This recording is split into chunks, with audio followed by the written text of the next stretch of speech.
Et on se retrouve donc pour cette revue de presse de l'économie.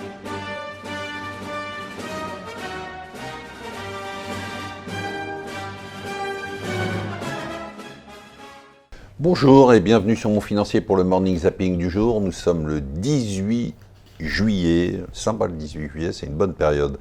Bon, à noter quand même, parce que c'est tellement rare, on n'a pas eu de record hier sur la S&P, au contraire on a eu une petite baisse, alors une toute petite, 0,60 et quelques pourcents, on est passé en dessous des 3000, mais c'est tellement rare qu'il faut le dire. Alors qu'est-ce qui se passe ?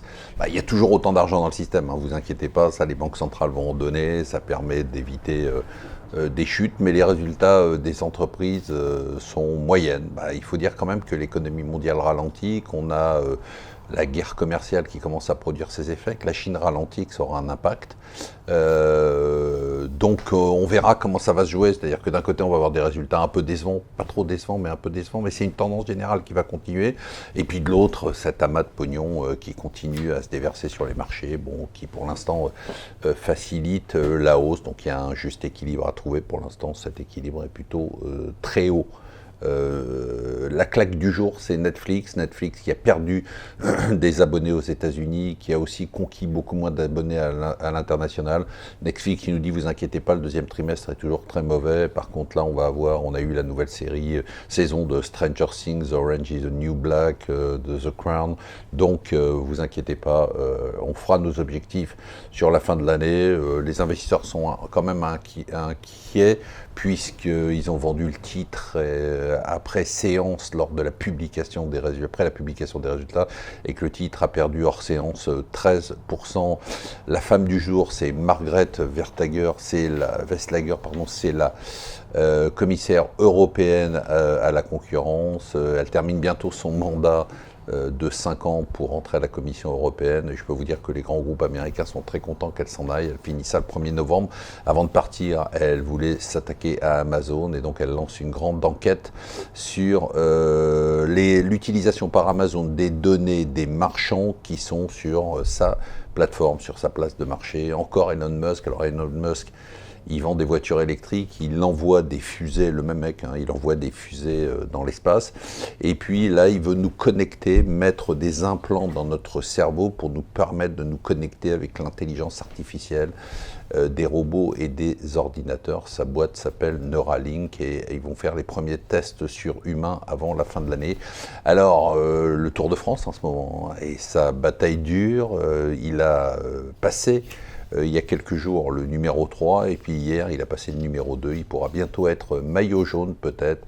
C'est pas Bernard Hinault, c'est Bernard Arnault qui a, très bonne blague, qui est passé devant Warren Buffett déjà, qui était numéro 3 en fortune mondiale, et qui est passé hier devant Bill Gates. C'est quand même sympa d'avoir un Français qui est dans le top 3 et qui est numéro 2. ZRD, le jour en R, le jour des retraites, c'est très très important ce qui se passe aujourd'hui. Jean-Paul Delevoye, donc, qui s'est chargé de propositions sur la retraite, va remettre son rapport à Fillon. Nous, on a déjà eu en avant-première ce rapport, on peut vous le dire. Vous allez travailler plus longtemps en étant taxé plus pour gagner moins, mais gardez ça pour vous pour l'instant, ce n'est pas officiel. La bonne nouvelle du jour, c'est que la Cour de cassation a confirmé le plafonnement des indemnités au prud'homme, ça c'est quand même bien. La conséquence, vous savez, du plafonnement des indemnités au prud'homme, c'est que le nombre de cas de harcèlement moral et autres a explosé, puisque pour contourner le plafonnement, si vous voulez avoir une indemnité de licenciement qui est plus forte que ça, il suffit de dire que vous avez été harcelé au boulot. Le réveil du jour, c'est les Britanniques qui viennent de s'apercevoir qu'ils vont tout droit vers l'iceberg. Boris Johnson sur le Titanic en train de nous jouer sa musique. On va vers le no deal Brexit. Si c'est le no deal Brexit, il y aura moins 3% de croissance en Grande-Bretagne. C'est même plus une récession, c'est une débâcle. C'est pour vous, à partir de maintenant, vous pouvez aller au bureau en sifflant à partir du 19 juillet, jour de libération fiscale. Vous ne travaillez plus pour l'État, vous travaillez pour vous. C'est quand même dingue de se dire que jusqu'au 19 juillet, on a travaillé pour l'État, moi plus longtemps, puisque je gagne plus d'argent que vous. On avait oublié que c'était pas seulement un grand président, mais un grand écrivain, et pas seulement un grand écrivain, mais aussi un grand comique, c'est François Hollande qui dit « Seul le PS peut remettre la gauche aux responsabilités ». Ce gars est énorme, il est souvent imité, jamais égalé, c'est un peu comme le Big Mac d'ailleurs, il lui ressemble. Je vous souhaite une excellente journée.